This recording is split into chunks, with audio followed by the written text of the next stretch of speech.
Hello दोस्तों, नमस्कार। एके online class में आपका हार्दिक स्वागत है।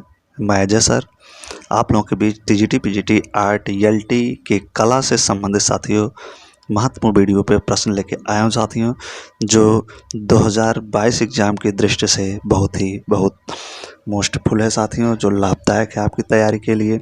तो आज जो हम लोग टॉपिक पढ़ रहे हैं साथियों, वो होगा राजस्थानी चित्रकला से, राजस्थानी पेंटिंग या राजस्थानी चित्रकला, जिसका समय जो है साथियों 1550 से लेके 1900 ईस्वी तक माना जाता है।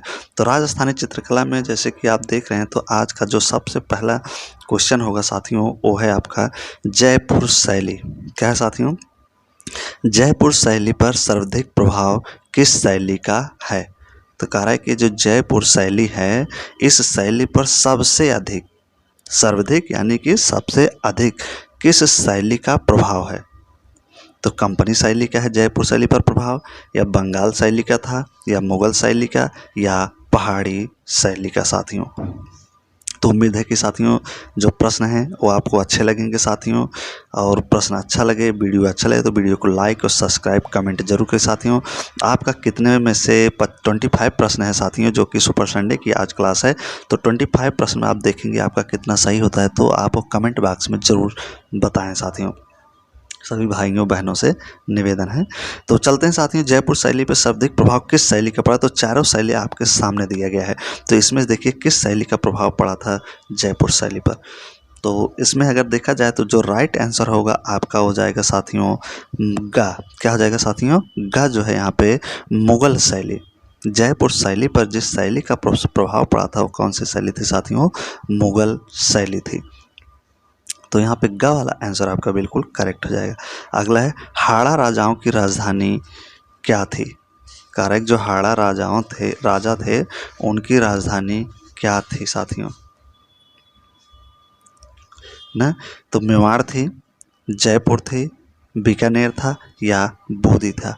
तो हाड़ा राजाओं की जो राजधानी थी वो क्या था इनमें से राजधानी? तो चारों ऑप्शन दिया गया है, तो चारों ऑप्शन में देखेंगे हाड़ा राजाओं की जो राजधानी थी वो थी आपकी बूंदी। क्या थी साथियों? बूंदी जो थी ये हाड़ा राजाओं की राजधानी मानी जाती है। अगले प्रश्न में चलते हैं। यहाँ होना चाहिए ये ढोला मारू लिखा है, लेकिन ढोला मारू है।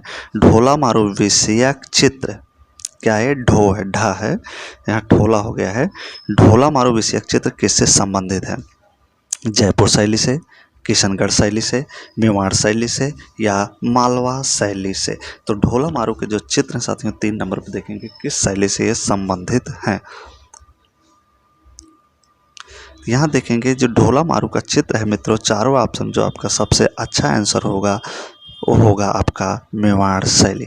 तो ढोला मारू के जो चित्र बने हुए हैं विषय पर साथियों, ये मेवाड़ शैली से बने हुए हैं। अगला प्रश्न है आपका किशनगढ़ शैली का प्रसिद्ध चित्रकार कौन था? किशनगढ़ शैली का प्रसिद्ध चित्रकार की बात करा साथियों, किस शैली की? किशनगढ़ शैली। कौन सा चित्रकार? प्रसिद्ध चित्रकार कौन था? निहाल चंद थे, मंसूर थे, गोवर्धन दास थे, या दसवंत थे। तो 4 नंबर पे देखेंगे साथियों, जो किशनगढ़ शैली का जो प्रसिद्ध चित्रकार सबसे ज़्यादा माना जाता है वो आपके थे निहाल चंद जी। कौन थे साथियों? निहाल चंद। इसलिए का वाला आंसर यहाँ पे बिल्कुल करेक्ट है। अगला है निहाल चंद किस राजा का दरबारी चित्रकार था? करेक्ट, जो निहाल चंद चित्रकार था किस राजा का दरबारी चित्रकार था? राज सिंह का, राम सिंह का, सावन सिंह का, या इनमें से कोई नहीं। तो 5 नंबर पे देखेंगे साथियों, तो 5 नंबर जो निहाल चंद था ये जिस राजा का दरबारी चित्रकार माना जाता था या था वो थे राजा सावंत सिंह। अगला है आपका 6 नंबर पे देखेंगे राजस्थानी शैली का दूसरा नाम क्या है? राजस्थानी शैली का दूसरा नाम क्या है? किशनगढ़ शैली है, बीकानेर शैली है, मेवाड़ शैली है, या हिंदू शैली है। तो राजस्थानी शैली का दूसरा नाम क्या है साथियों?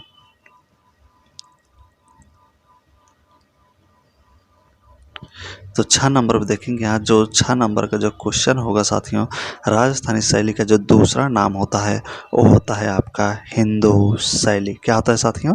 हिंदू शैली। दूसरा नाम क्या हो जाएगा? हिंदू शैली। अगले प्रश्न की तरफ बढ़ते हैं। मेवाड़ शैली की प्राचीनतम कृति कौन सी है? मेवाड़ शैली की प्राचीनतम सबसे पुरानी कृति कौन सी है? भागवत पुराण है, भ्रमर गीत है, रामचंद्र क्या है, सुपासनाचार्यम है। तो 7 नंबर में देखेंगे, 7 नंबर में जो मेवाड़ शैली की सबसे प्राचीनतम कृति जिसे मानी जाती है साथियों, जो है वो है आपका सुपासनाचार्यम को।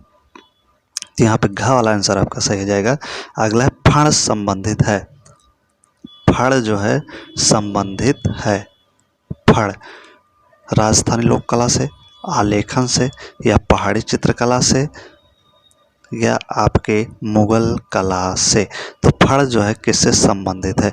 तो फड़ का जो संबंध यहाँ पे देखने को मिलता है साथियों, फड़ का संबंध वो आपका राजस्थानी लोक कला से होता है। फड़ का संबंध। 9 नंबर पर चलते हैं। मेवाड़ शैली का प्रमुख केंद्र कौन सा था? मेवाड़ शैली का प्रमुख केंद्र कौन सा है? उदयपुर है, कोटा बूंदी है, अजमेर है, या जयपुर है। तो मेवाड़ शैली का प्रमुख केंद्र अगर देखा जाए इसमें साथियों जो होगा आपका, इस चारों ऑप्शन में जो सबसे अच्छा आंसर आपका है वो होगा आपका उदयपुर। मेवाड़ शैली का जो प्रमुख केंद्र माना जाता है साथियों वो क्या है? उदयपुर है। तो इसलिए का वाला आंसर आपका यहाँ पे बिल्कुल करेक्ट हो जाएगा। अगले प्रश्न की तरफ बढ़ते हैं। किस प्रदेश की चित्रित हवेलियाँ, किस प्रदेश की चित्रित हवेलियाँ जो विख्यात हैं? मध्य प्रदेश की, महाराष्ट्र की, राजस्थान की, या पश्चिम बंगाल की? तो 10 नंबर पर देखते हैं साथियों। तो 10 नंबर का जो किस प्रदेश की चित्रित हवेलियाँ विख्यात हैं वह आपका इन चारों में से होगा राजस्थान। क्या होगा साथियों? राजस्थान। तो राजस्थान की जो चित्रित हवेलियाँ विश्व विख्यात मानी जाती हैं। अगले प्रश्न बढ़ते हैं। राजस्थानी लघु चित्रण में किस प्रकार के रंग का प्रयोग हुआ है? राजस्थानी लघु चित्र की बात कर रहा है, किस रंग का प्रयोग हुआ है? तैल रंग का, जलीय रंग का, एक्रेलिक रंग का, या टेम्परा रंग का? राजस्थानी लघु चित्रण में जिस रंग का साथियों प्रयोग किया गया है इन चारों में से वो रंग होगा आपका टेम्परा रंग। कौन सा होगा रंग साथियों? टेम्परा रंग होगा। अगला है आपका, नागरीदास ने बनी ठेनी का चित्रण किस रूप में किया है? तो बहुत ही अच्छे प्रश्न हैं साथियों राजस्थानी चित्रकला से, राजस्थानी पेंटिंग से। तो इन सब प्रश्नों को आप ध्यान से लर्न कीजिएगा। तो नागरीदास ने किस बनी ठेनी चित्रण का रूप दिया है साथियों? तो किसे दिया है? सीता का, पार्वती का, राधा का, या नायिका का? तो नागरीदास जो बनी ठनी का चित्रण किस रूप में किए हैं साथियों? तो अगर यहाँ पे देखा जाए तो 12 नंबर में जो क्वेश्चन आपका सही होगा, ना बनी ठनी जो चित्र संबंधित है नागरीदास का, और राधा के ही रूप में चित्रित किया गया था। अगला है आपका, राजस्थानी चित्रकला का आरंभिक स्वरूप किस शैली से प्रभावित था? राजस्थानी चित्रकला का जो आरंभिक स्वरूप था किस शैली से प्रभावित माना जाता है? पहाड़ी शैली से, दक्कनी शैली से, मुगल शैली से, या अभ्रंश शैली से? तो 13 नंबर पर देखेंगे साथियों। तो 13 नंबर का जो क्वेश्चन यहाँ सही होगा साथियों वो आपका होगा घ, अभ्रंश शैली। तो राजस्थानी चित्रकला का जो आरंभिक स्वरूप है वो किस शैली से प्रभावित है? तो जो प्रभावित है साथियों वो है अभ्रंश शैली आपका। तो घ वाला आंसर यहाँ पर आपका सही हो जाएगा। अगला है, राजपूत पेंटिंग। राजपूत पेंटिंग नामक पुस्तक के लेखक कौन है? कौन सी पुस्तक है? राजपूत पेंटिंग नामक पुस्तक के लेखक की बात कर रहा है। लेखक कौन है राजपूत पेंटिंग के? एम.एस. रांधवा है, आनंद कुमार स्वामी है, फारसी ब्राउन है, या स्टेला कैमरेस है? 14 नंबर पर देखेंगे तो 14 नंबर पे जो आपका यहाँ इसमें सही होगा, राजपूत पेंटिंग नामक जो पुस्तक है इसके जो लेखक हैं आपके वो आनंद कुमार स्वामी जी हैं मित्र। खा यहाँ सही हो जाएगा आंसर। अगला है आपका 15 पे, राजपूत पेंटिंग नामक पुस्तक कब प्रकाशित हुई? राजपूत पेंटिंग नामक जो पुस्तक है साथियों कब प्रकाशित की गई थी? तो इसका प्रकाशन पूछा, प्रकाशन वर्ष तो 1915 में, 1914 में, 1916 में, या 1919 में?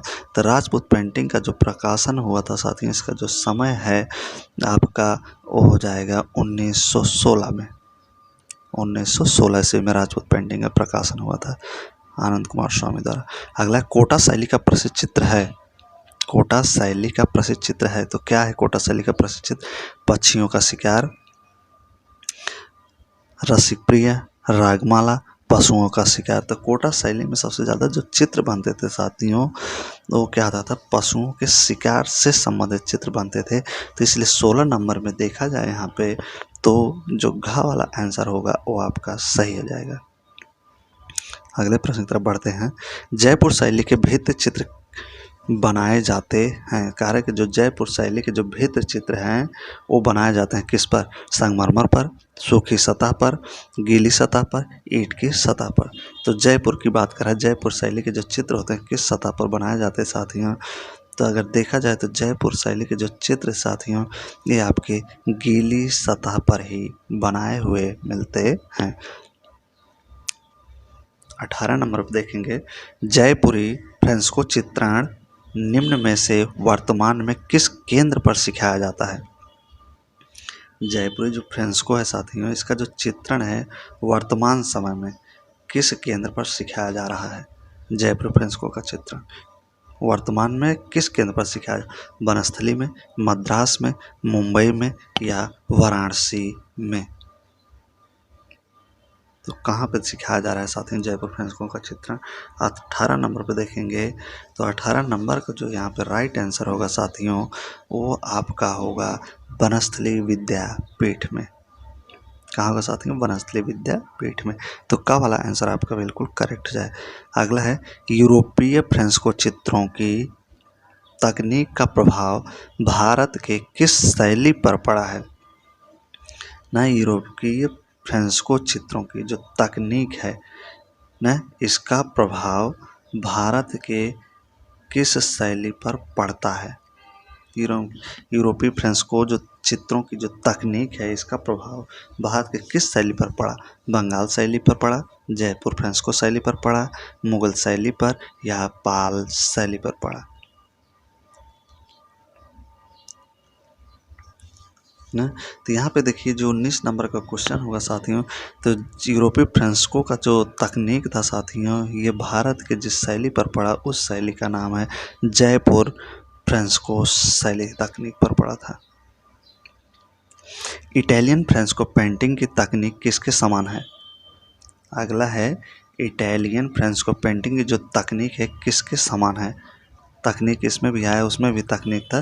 तो अजंता भित्ति चित्र पर, जयपुरी फ्रेस्को पर, बाघ चित्र पर या पहाड़ी चित्र पर? तो 20 नंबर पे देखेंगे साथ में तो 20 नंबर का जो इटालियन फ्रेस्को पेंटिंग है जयपुरी फ्रेस्को तकनीक पर उसका प्रभाव देखने को मिलता है। निम्न में से किस शासक के समय नाथ संप्रदाय संबंधी चित्र बने? शासक की बात कर रहा है कि किस शासक किस राजा के समय में नाथ संप्रदाय संबंधित चित्र बने थे, उस राजा का नाम क्या होगा? किशनगढ़ के नागरीदास थे, जयपुर के सवाई जय सिंह थे, जोधपुर के राजा मान सिंह थे या बोधी के राव बुद्ध सिंह थे? तो किसके समय में नाथ संप्रदाय संबंधित चित्र बना था वही प्रश्न पूछा है। तो राजा को यहाँ पे बताना है कौन से राजा थे साथियों। तो राजा जो थे आपके जोधपुर के राजा मान सिंह के समय में बना था नाथ संप्रदाय पर चित्र। अगला, पट चित्र किस शैली में अधिक बने? पट यानी कपड़े पर चित्र किस शैली में अधिक बने? बोधी शैली में, मेवाड़ शैली में, अलवर शैली में या नाथ द्वार शैली में? तो 22 नंबर पर देखेंगे साथियों तो 22 नंबर का जो पट चित्र में सबसे ज़्यादा अधिक चित्र बने थे, कपड़े पर अधिक चित्र बने थे वो नाथ द्वार शैली में ही बने हुए मिलते हैं। 23 नंबर है, बनी ठनी चित्र किससे संबंधित है? ना बनी ठनी चित्र जो है किससे संबंधित है? कोटा शैली से, मुगल शैली से, कंपनी शैली से या किशनगढ़ शैली से? तो 23 नंबर में देखेंगे तो बनी ठनी का जो चित्र संबंधित है साथ ही आपके किशनगढ़ शैली से ही इसका संबंध बताया जाता है। अगला है आपका 14 नंबर है, पिछवई लोक चित्र कहाँ का है? जितने भी प्रश्न साथ में सब एक से बढ़ के एक प्रश्न है। ये सब प्रश्न पूछे जाते हैं एग्जाम में, टीजीटी हो, पीजीटी हो, यूपी के एलटी हो, केवीएस, नेट जीआरएफ सभी प्रश्नों में लगभग ये सब प्रश्न पूछे जाते हैं। तो पिछवई लोक चित्र कहाँ का है? गुजरात का है, बिहार का है, कर्नाटक का, राजस्थान का है। तो 24 नंबर में आपका जो प्रश्न है होगा वो अच्छा प्रश्न है। पिछोई लोकचित्र कहाँ का है? तो पिछोई लोकचित्र अगर देखा जाए साथियों तो ये आप राजस्थान शहर का है पिछोई लोकचित्र। 25 है आज का आखिरी और लास्ट क्वेश्चन है। उम्मीद है कि वीडियो अच्छा लगेगा, प्रश्न भी ये अच्छे लगे आप सभी मित्रों भाई बहनों को। पिछोई किसके लिए चित्रित की जाती है साथियों? तो महल के लिए, गुफा के लिए, मंदिर के लिए या स्तूप के लिए। तो वीडियो अच्छा लगा साथियों, प्रश्न अच्छे लगे तो जो नए सब्सक्राइबर हैं चैनल को ज़रूर सब्सक्राइब करें। और बहुत सारे वीडियो हमारे चैनल पे हैं साथियों जो आप वहाँ से पढ़ सकते हैं, अपनी तैयारी को अच्छे कर सकते हैं साथियों। और लाइक और कमेंट जरूर करिए साथियों। तो पिछोई किसके लिए चित्रित है? तो पिछोई जो देखा जाए साथियों तो महल के लिए, गुफा के लिए, मंदिर के लिए, स्तूप के लिए। तो पिछोई का जो संबंध इनमें से साथियों वो आपका मंदिर के लिए है। किसके लिए साथियों है पिछोई? ये जो चित्र है किसके लिए है? मंदिर के लिए इसका निर्माण किया जाता है पिछोई। पिछोई जो है मंदिर पर जो मूर्तियाँ होती हैं उनके पीछे जो पर्दा लगाया जाता है उसी को पिछोई कहा जाता है। तो चलते हैं साथियों, जब तक नेक्स्ट वीडियो लेके आप लोगों के बीच आएंगे तब तक के लिए best of luck. So thank you, धन्यवाद। लगे रहिए, तैयारी में जुटे रहिए, निश्चित ही सफलता आप लोगों को साथियों मिलेगा। गुड मॉर्निंग साथियों।